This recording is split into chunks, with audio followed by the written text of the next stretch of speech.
Ada ulos bolean. Biasanya dipakai sebagai selendang pada acara kedukaan. Ada pula ulos mangirin.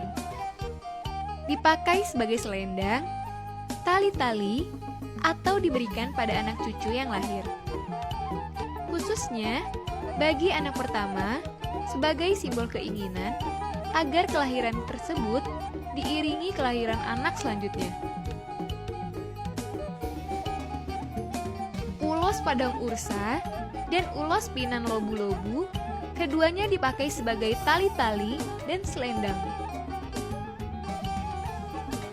Ulos Pinuncaan terdiri atas 5 bagian yang ditenun terpisah kemudian disatukan. Ulos jenis ini digunakan dalam berbagai acara sukacita dan dukacita.